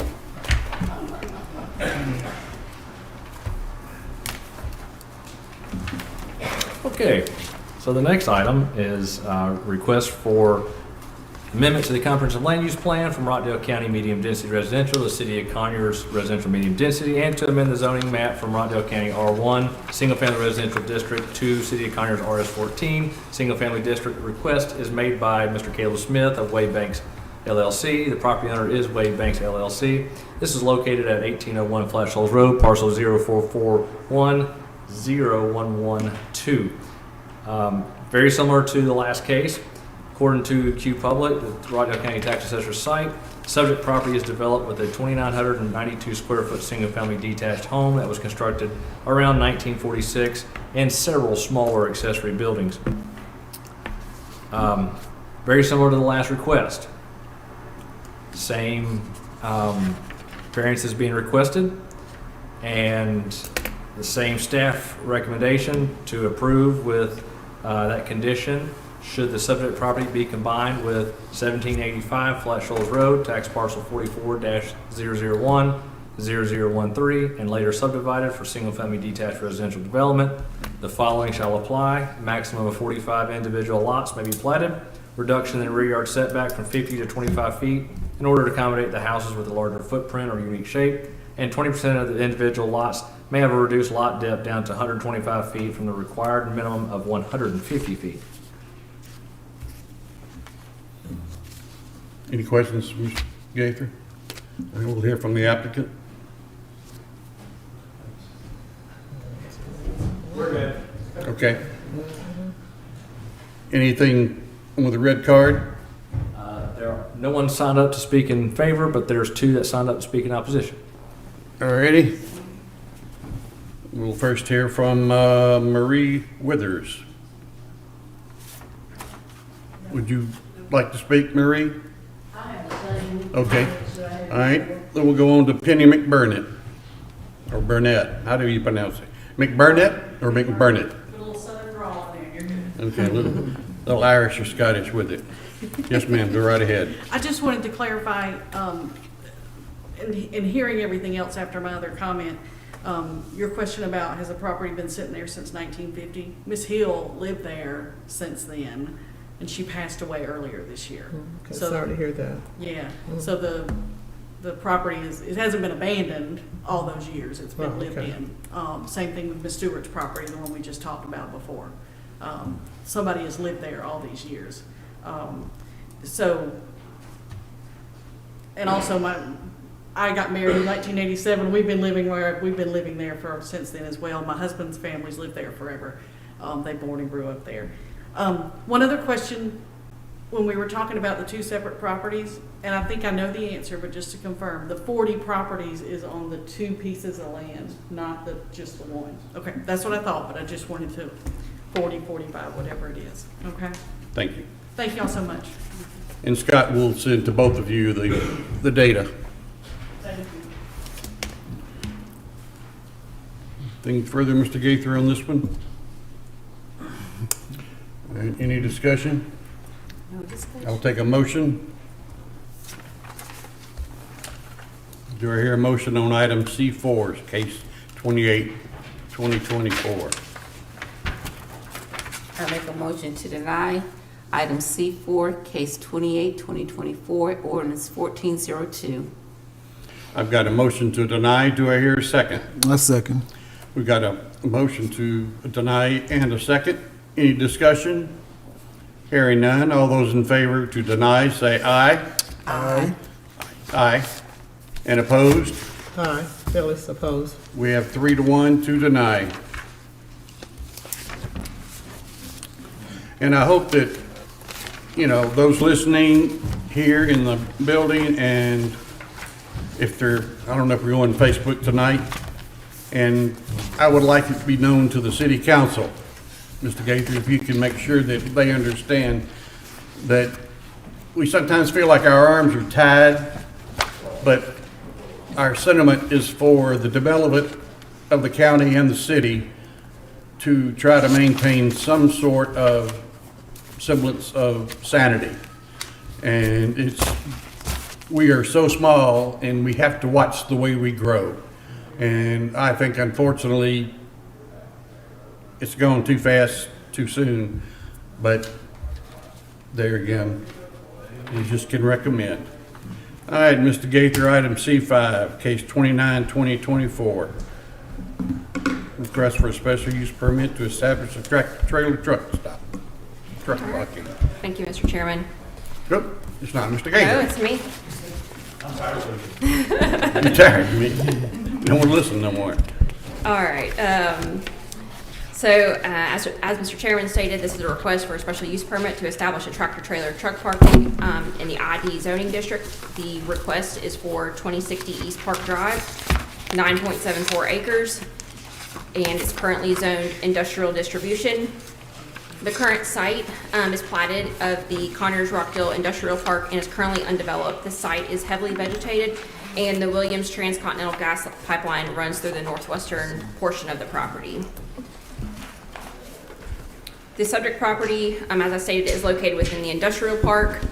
The industrial park contains light industrial warehousing, manufacturing, and office uses. And like other industrial parks throughout Conyers and Rockdale County, its design was to accommodate the fast-growing industrial industry. The site has adequate access to both Highway 138 and Sigmund Road via signalized intersections.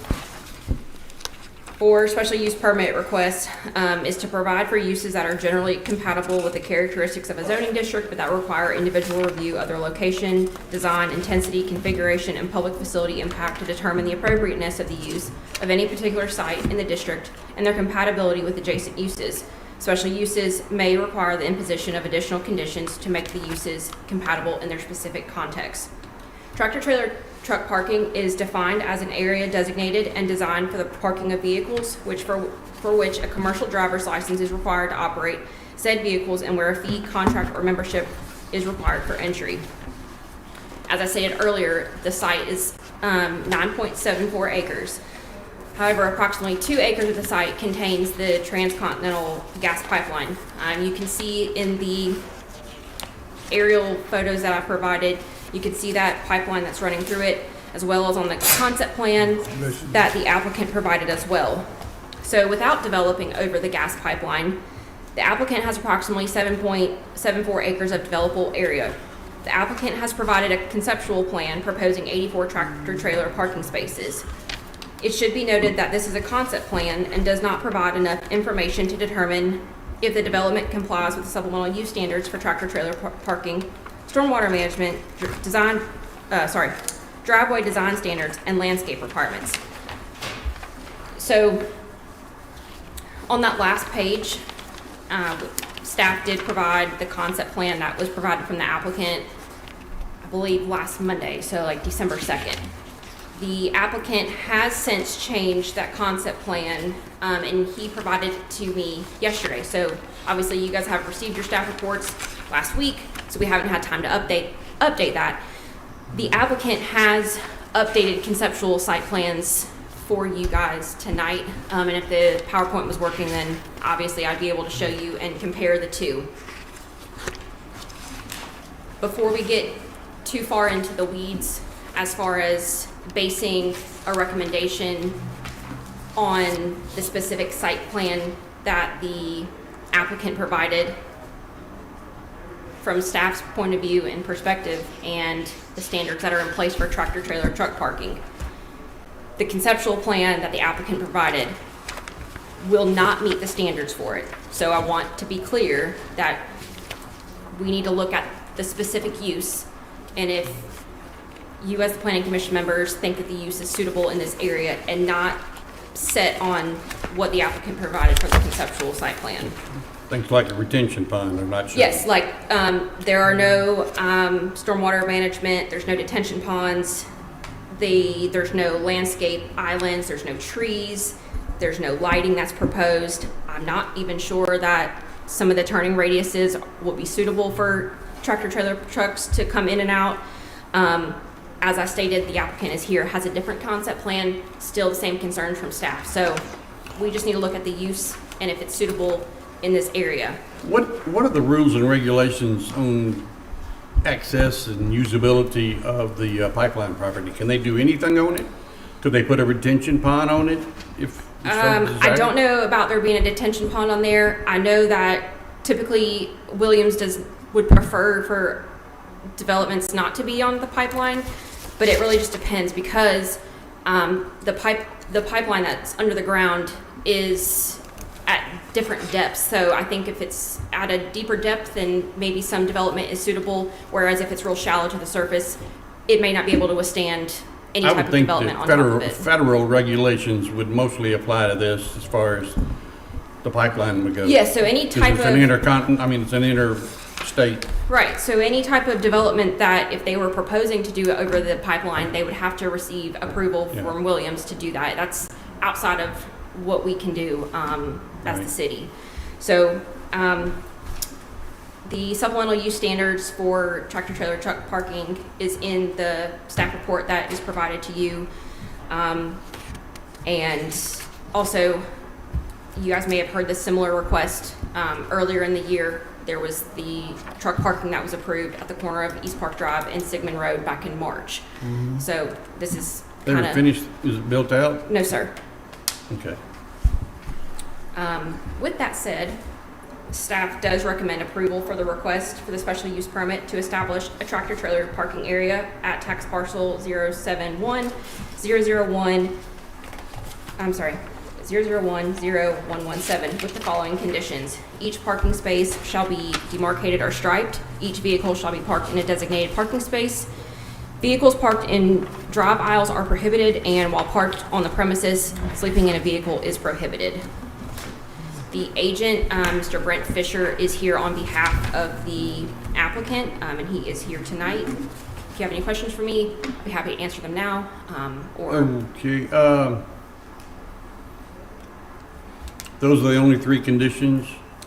yes, sir, because The full concept's not been Correct. presented yet?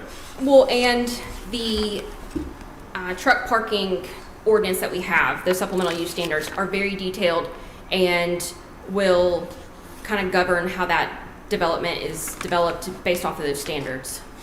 Okay. Can I ask a question, please? So, I can't recall all the standards but do they have SS lanes, DSS lanes coming in and out? They have a lighting requirement? Is there security? Because we've asked that before, you know, we're gonna have we asked an attendant, because it's 86 trucks, that's a lot of trucks.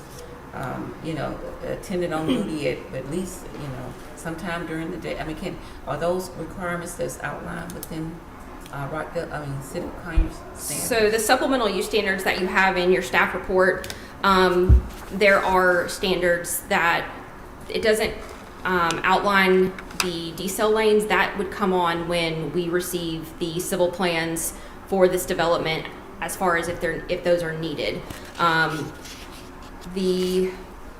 There is a security system that is required to be have surveillance 24 hours a day.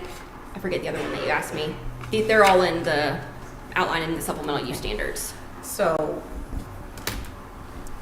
since decel lanes are not that, do we get opportunity if there's a need for them? When can we say that needs to be applicable to the development of this property if it's approved? Yeah, so the decel lanes are based off of the type of use, the speed limit,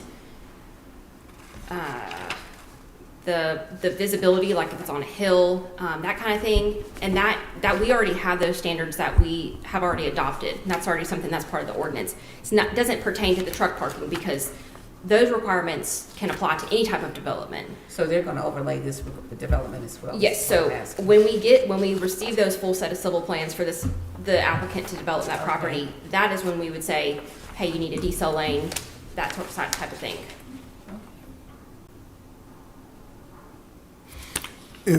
May I ask this question? Did you say a second vehicle is prohibited on those spaces?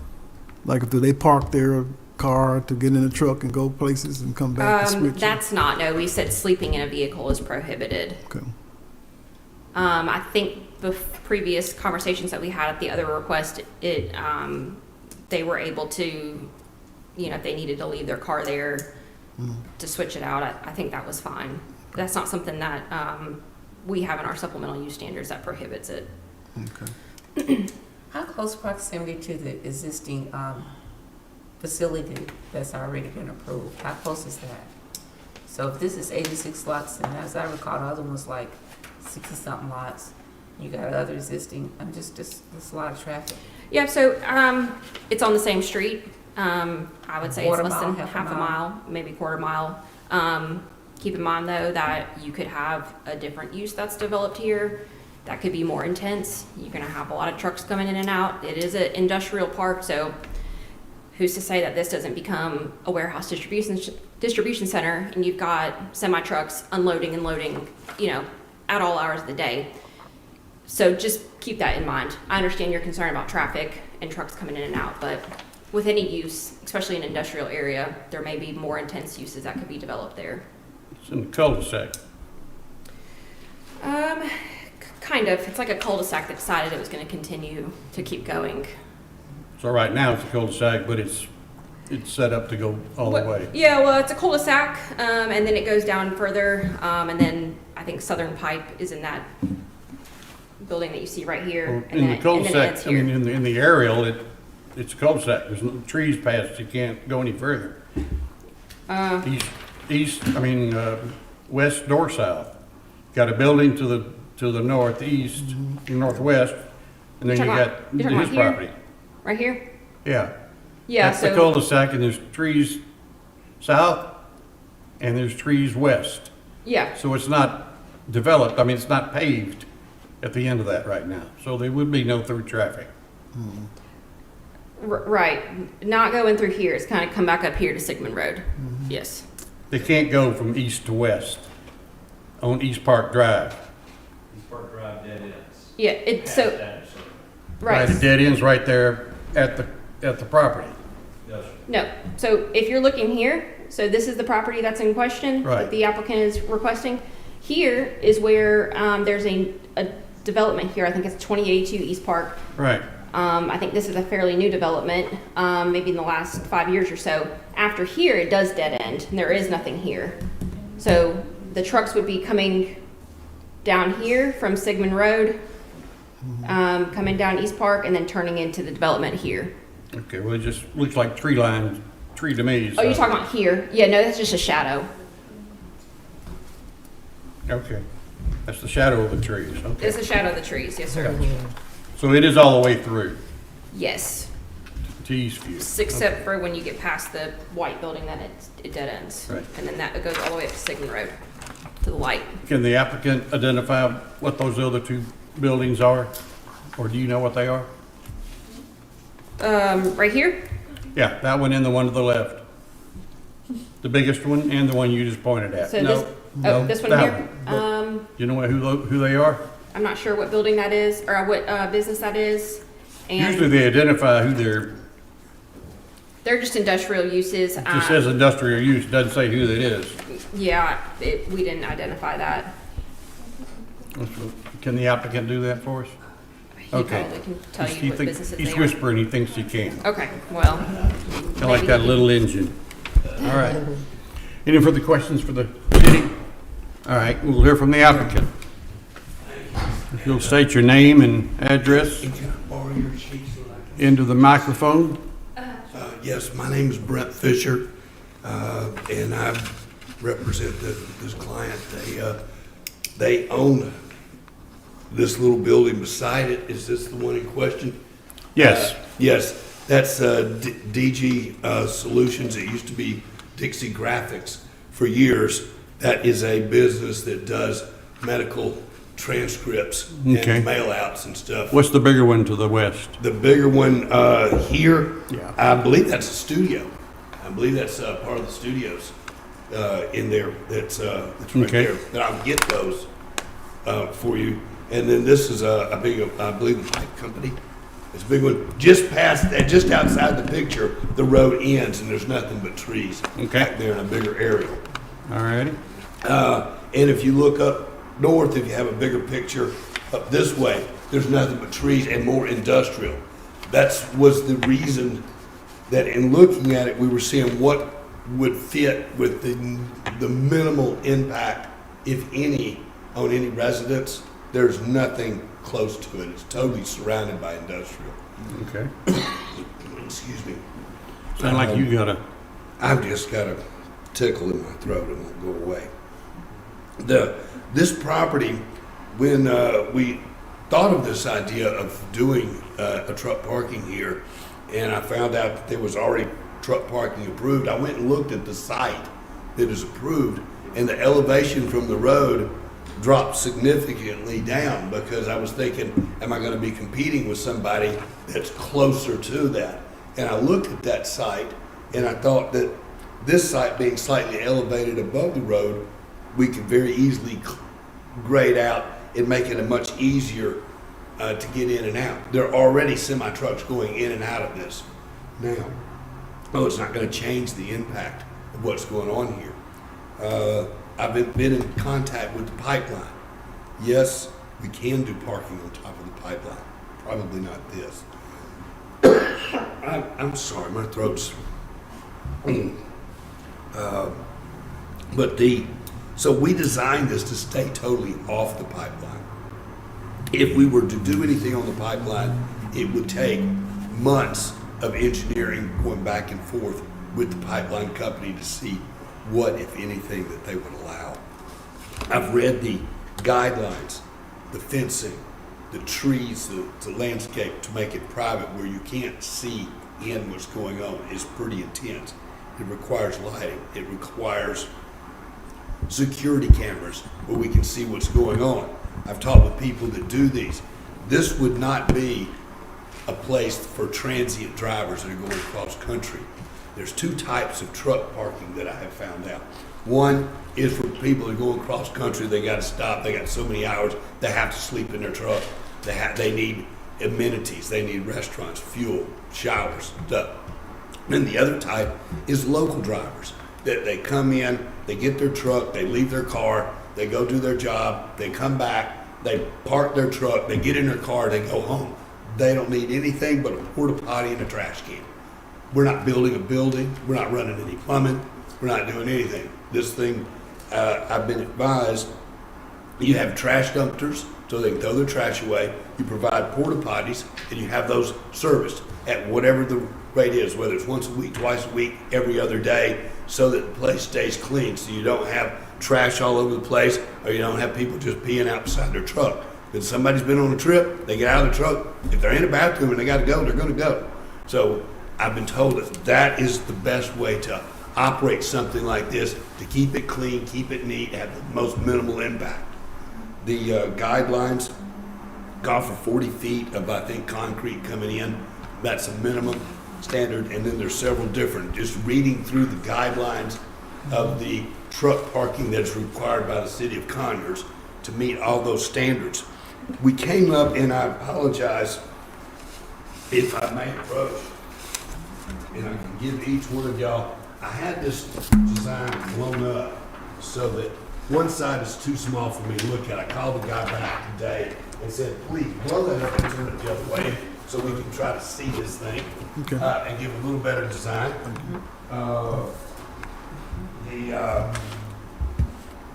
That is just a preliminary concept. My guy, the reason we don't have it in detail, that piece of paper is $3,500. To do one that's totally detailed, we're going to spend about $20,000. So we wanted to know that the idea was satisfactory to the city, to the council, before we spent the money to pull the trigger on it. And then we would come back in with a complete outline with every detail to know that. have you decided what kind of fencing you would be going with? No, we just know that it's required to be 8 feet high, and we have to have a vegetation to hide it. Okay. I have been in touch with several different companies. I had no idea how involved this whole truck thing is. But it's evolving as we talk. They're being bought out. I don't know whether we would operate it ourselves, but there's national companies that are now consolidating for this. This I see more of a localized thing where we would have local drivers that just need somewhere They want to live in the community, they want to live in the area, and they don't want to have to drive to Conley or to Lithonia or to Covington or to some other surrounding area to park their truck.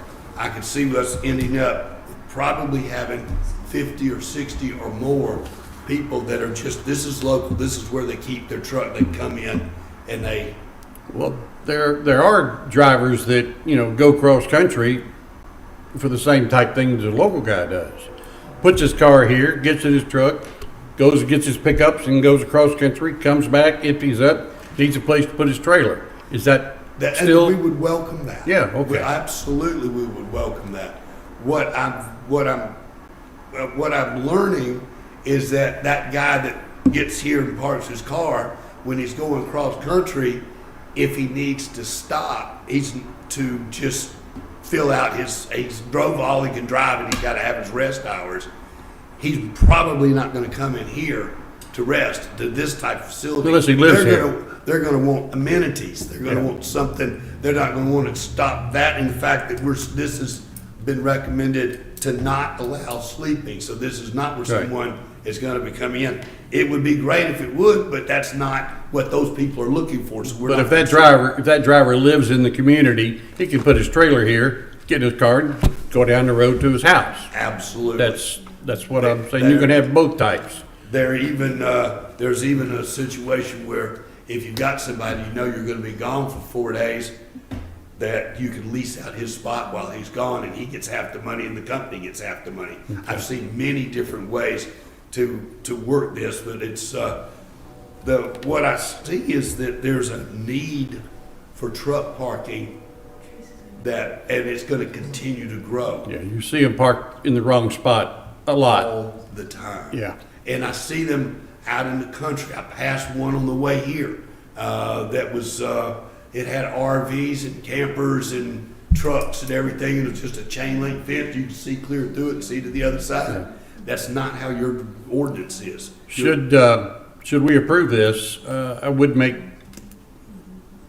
it known to you that you're probably, with the amount of asphalt involved, you're probably going to require more than one retention pond.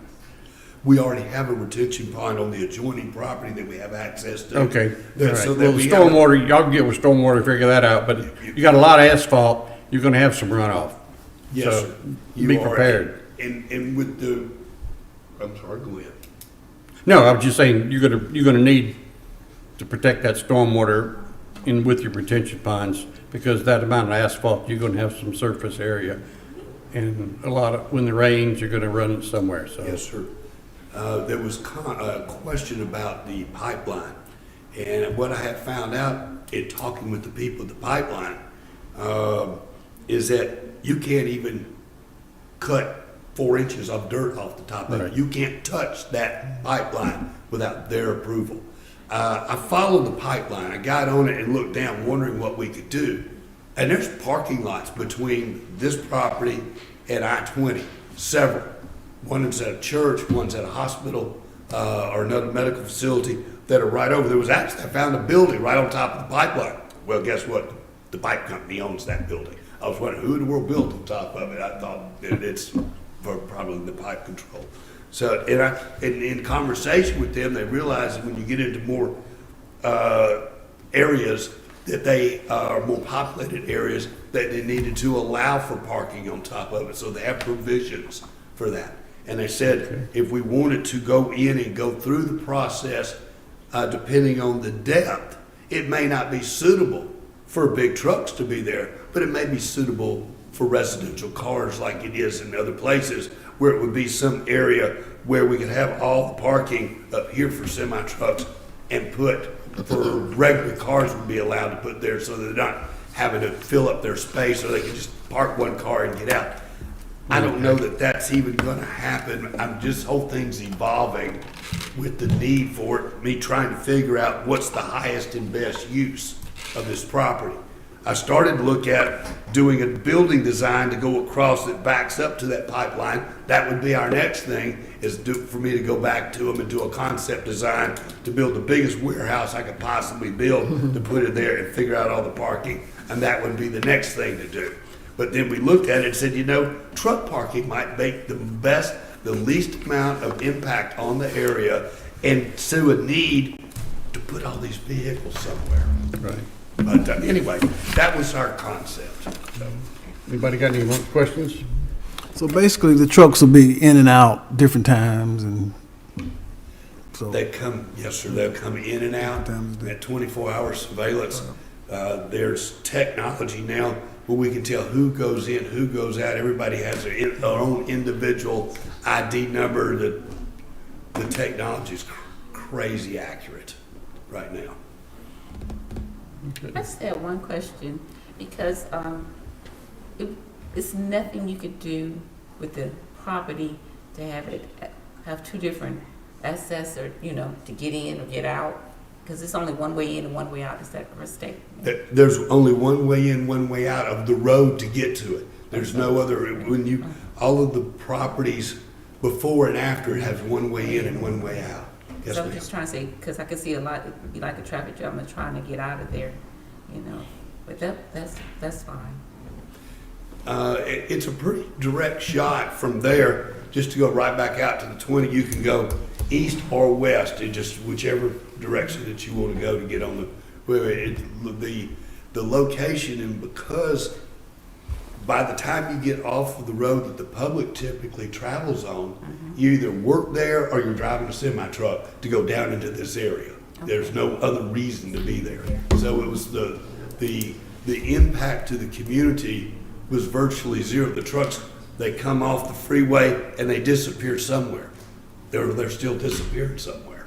This is a good spot to disappear to. Okay. Great. Anything else? Well, there's already a light there, so it's controlled. Yeah. I think it adds better, good security by having just one way in, one way out. Okay, thank you. Thanks. Do we have any people here to speak? Yes, sir. Is this opposition or approval of? Opposition. All righty. All right, we can hear from Mark Walton. This is a twist. All right. I need to take a picture. What, you didn't get the contract? Oh, God. You must want to develop for something else. I don't know. It's not gonna be that bad. And I'm gonna make it really brief, because I have to deal with both the city staff and the county staff day in and day out, and they've all been looking at their watches. Chairman, Commissioners, Mark Walton, Patrick and Associates. I'm here basically to express concern on behalf of my client, Zephyr Holdings. Zephyr Holdings owns the business the building that's just to the northwest of this site, adjacent, which is the DDS, Department of Driver Services. It's leased out to the state, to the Department of Driver Services. And right contiguous to this site, This one. it's actually It's on these. barely off the Oh, paper okay. in the parking lot. You just barely see the parking lot. And the parking lot is sort of the main concern. That's where the employees for the Department of Driver Services, that's where they park, that's where they come in, that's where they come out. So we're not against the proposal. We just would like some additional conditions to be considered. I've enumerated them below, that all parts of the project and construction be limited to the south side of the gas pipeline easement, which on the original drawing that was submitted, it was done that way. We feel that gives a good buffering. All provisions of ordinance 1283 be enforced, including the required buffers and required screen fencing, which the applicant has said that they will do. We would like for compression braking to be prohibited, jake braking. When you go down a steep grade, it's easier for tractor trailers when they make that loud noise when they're slowing down. It's a type of Compression braking. yes, jake braking. Greek to me. What? Okay. That's safety. Like if a truck is going downhill too fast, they would use their jet brakes to stop.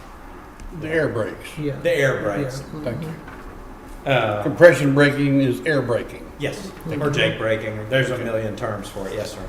And that the staff's recommendations also be adopted.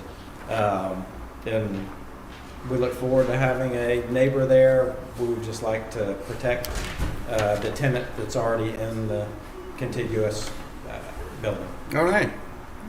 Everybody, Hopefully that was short enough. I'll sit down and shut up. Thank you. thank you, Mark. This question would be for the city then, that I have.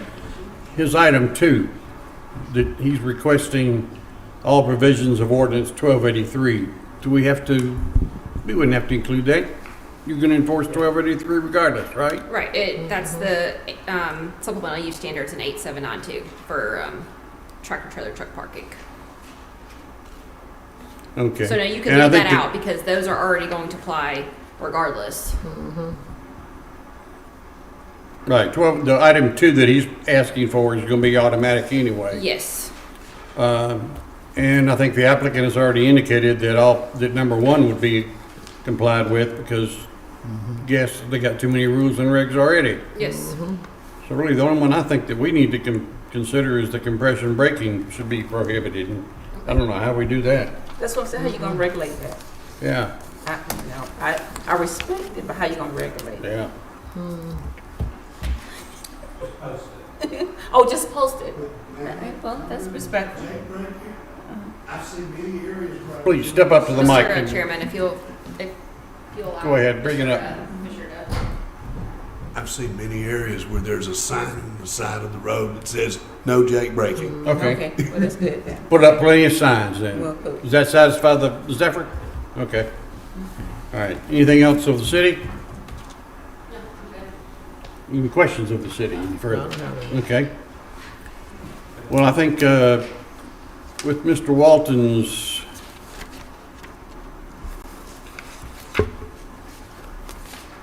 on item 3, where he's requesting compression braking should be prohibited,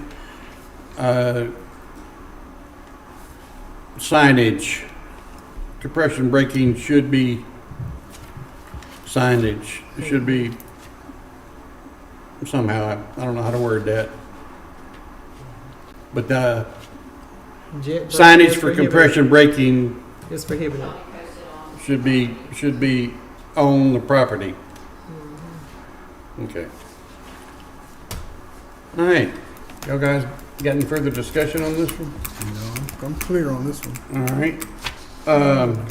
If we make a motion to approve, we just need to make it a condition 4 on the city's proposal to say proper signage for compression braking should be included.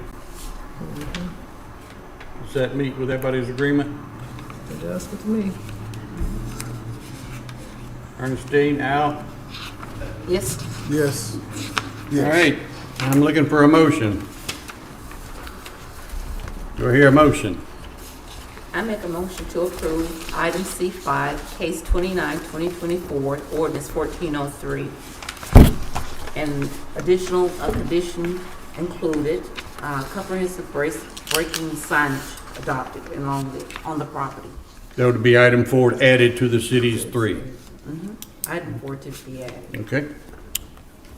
I've got a motion to approve with 4 conditions, 4th being the signage. Do I hear a second? A second.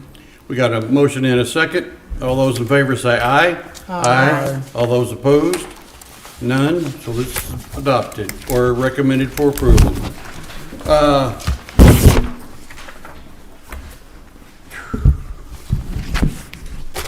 This item will be heard on December 18th at the City Council. We have no further public comment. Our next meeting, which is not included on the agenda, it will be the 2nd Thursday in January, correct? The 9th? Is that correct, ladies on the podium? City just had no business for the planning commission for January. All right, so the county will have anything, or do we get January off? Yes, we will have. Okay, so our next meeting will be January 9th, 2025. Boy, that sounds weird saying that. All right. I'll take a motion to adjourn. I make a motion that we adjourn the meeting. Here a second. Second. All those in favor say aye. Aye. Aye. I'm sorry we kept you so late.